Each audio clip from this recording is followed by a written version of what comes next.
अब तुम ये कंसिडर करो कि आज हम लोग पौधे के वेजिटेटिव पार्ट्स को अध्ययन करने जा रहे हैं। तो सभी स्टूडेंट्स यहाँ देखेंगे, अगर ये सॉइल दिख रही है नीचे, ये मट्टी, मट्टी के जो ऊपर पौधे का हिस्सा होता है उस भाग को हम एरियल, और साइंस की भाषा में उस पूरे पोर्शन के सिस्टम को शूट सिस्टम बोलते हैं। और जो पार्ट इसका मिट्टी के नीचे है वह उसका रूट सिस्टम है। कौन सा सिस्टम है? Root system. और रूट सिस्टम का निर्माण सीड से निकलने वाला जो रेडिकल वह करता है, और सीड से जो क्लोमूल निकलता है वह शूट सिस्टम का निर्माण करता है। यस। अब शूट सिस्टम में दो पार्ट्स होते हैं।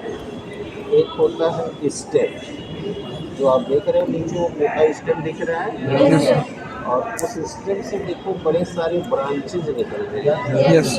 और हर ब्रांच में देखो बहुत सारी लीव्स लगी हुई है। तो ये जो लीफ है और जो स्टेम है, ये दोनों मिलकर इसका शूट सिस्टम कहेगा। Yes sir. क्या कहे जाते हैं? Shoot system. और इसके नीचे जो जगह है, जो तुम्हें मिट्टी के नीचे है दिखाई नहीं दे रही है, वह रूट सिस्टम। यस। इतनी बात समझ गए? यस। अब आते हैं दूसरी बात। नेचर में जितने भी पौधे हैं जिसके बारे में तुमने पढ़ा कि पौधा एक वो है जिसके वेजिटेटिव पार्ट को डिफरेंशिएट नहीं किया जा सकता। यस। तो अब तुम्हें पता है कि पौधे का जो जड़ है, तना है और पत्ती है, यानी कि जो रूट है, स्टेम है और लीफ है, ये तीनों मिलकर एक प्लांट का निर्माण करते हैं, और ये तीनों को वेजिटेटिव पार्ट्स कहा जाता है। Yes sir. Yes sir. लेकिन आपको प्लांट के क्लासिफिकेशन में पढ़िए पड़ेगा कि सबसे पहले नेचर ने उन पौधों को बनाया जो पौधे के वेज को वेजिटेटिव पार्ट्स में डिफरेंशिएट नहीं किया, और जो नहीं डिफरेंशिएट किया जा सकता वो सब क्रिप्टोगेनिया के सदस्य हैं, और उन्हें थैलोफाइटा में क्लासीफाई किया गया है। अब जैसे इधर जमीन की ओर देखो, तुम्हें पता है कि ये सब के शब्द, इधर शो करो, सब के शब्द ये क्या है? प्लांट्स हैं, और ये सब थैलोफाइटा के सदस्य हैं। यस। क्यों? क्योंकि इनमें रूट, स्टेम और लीफ तीन पार्ट में हम उसको डिफरेंशिएट नहीं कर सकते, इसलिए ये कौन है? ये सब थैलोफाइट्स हैं। और तुम्हें पता है कि इनमें दो कैटेगरी है, एक एल्गा की और एक फंगस की। यानी एक एल्गी है और एक फंजाई है, और उन दोनों के रूट और स्टेम और लीफ में हम उसको डिफरेंशिएट नहीं कर सकते।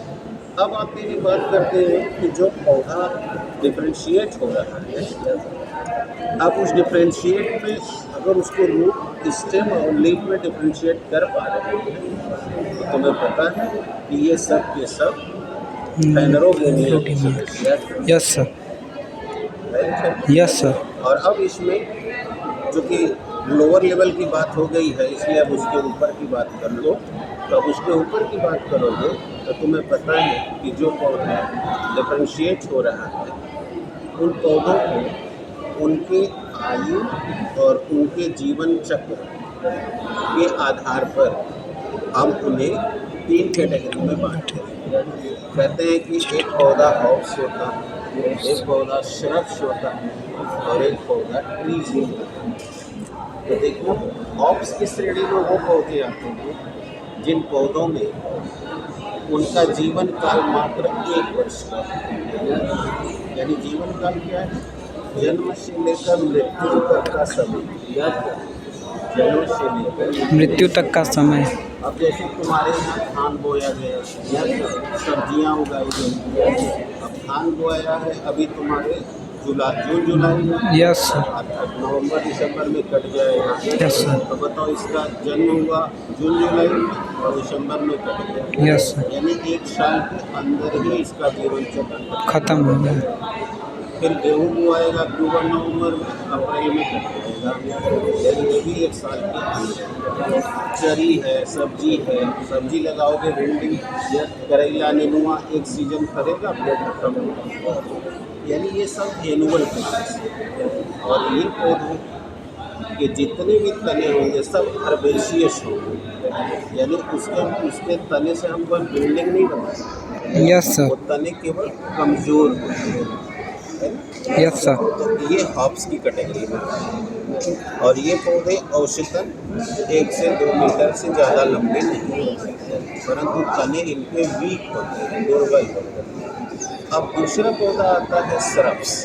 जैसे कि ये देखो, इसकी भी औसतन ऊंचाई तुम्हें 1 मीटर 2 मीटर 3 मीटर तक मिल जाएगी। लेकिन इनकी विशेषता क्या है कि इनका जीवन काल मिनिमम 2 इयर्स होगा।